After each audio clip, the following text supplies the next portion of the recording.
Attendance for the Purdue basketball season is supposed to be the best yet.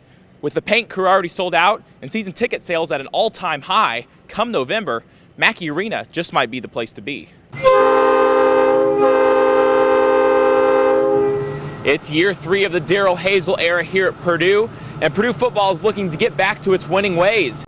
Well, Assembly Hall in Bloomington was certainly alive tonight as fans from across the state packed the house for what Purdue head coach Matt Painter called the most important game of the season thus far. And first-year head coach Brian Moore is bringing a brand new offensive playbook and instilling a winning attitude in a program that hasn't won a sectional championship in over 15 years. The Boilermakers sweep the Hoosiers in 3 sets and remain atop the Big Ten standings, and also take home the Monon Spike for the 6th consecutive season.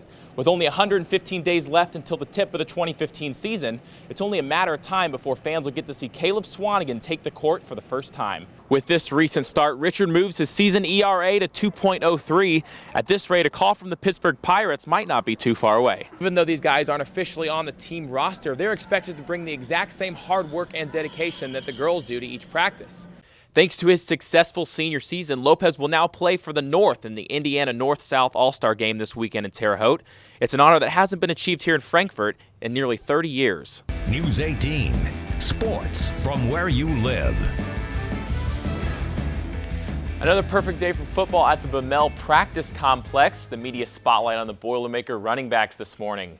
With the graduation of their top 2 leading rushers from last season, the opportunity is there for a young guy to step up to the plate in 2015.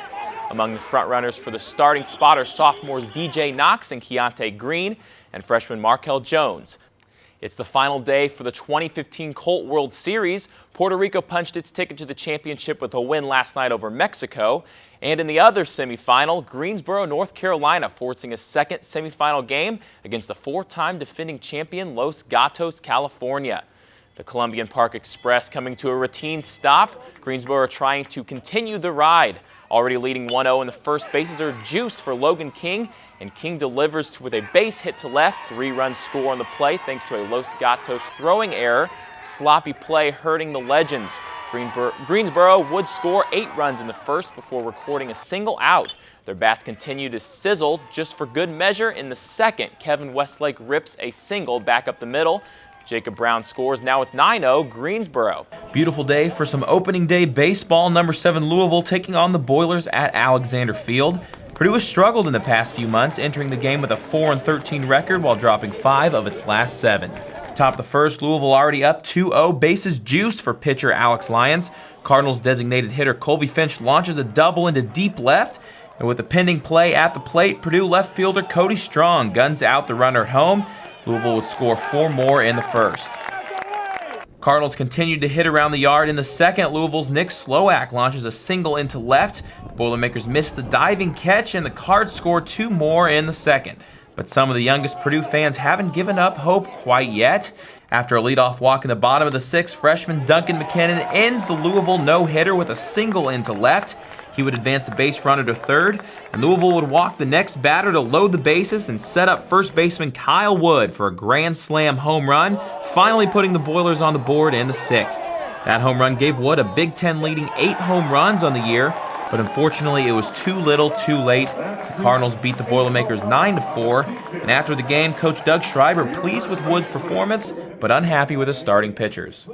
Finally, in the closing seconds, Hammonds puts the nail in the coffin and drills a 3, and Purdue does its part in the Big Ten ACC Challenge, winning 72-59. Purdue begins a 4-game homestand on Saturday, where they take on New Mexico. Moving on to high school football, Central Catholic taking on Linton Stockton for the Class A state championship. First quarter, the hookup from quarterback Avery Denhart to wide receiver Luke Fusick, who outruns defenders to the end zone for a 63-yard touchdown. Knights go up 7-zip. Second quarter, Brandon Yegi runs for a 3-yard touchdown, his first of 3 on the day. Knights up 14-0.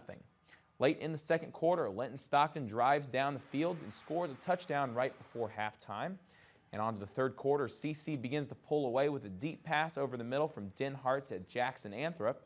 And fourth quarter, CC on the goal line. Yegi runs it in for a 1-yard touchdown carry, making the score 24-7. The Knights go on to win 34-7 And afterwards, Coy Cronk, Anthrop, and the rest of the Knights celebrate their 5th state title in the past 7 seasons. They're members of the Purdue women's basketball team, but the only difference from the girls, they're guys. The Ready Intense Practice Squad, or RIP Squad, is a group of boys designed to help the women's team in practice. And these guys are crucial to the team's success on the court and preparing for upcoming games. Yeah, so we're really kind of the behind-the-scenes aspect of how the girls get ready and prepare for their games on a week-in and week-out basis. But then as the season evolves and they start playing in games, we really start being the scout team and imitate what, say, Illinois' players are going to be doing. It's a lot of hard work. It's a lot of dedication. We warm up just like the girls do. We get some shooting drills in. We help them with at the beginning of the practice, we help them with shooting drills. Then we go into like some more full court stuff. They're very influential, and to be honest, they're kind of annoying.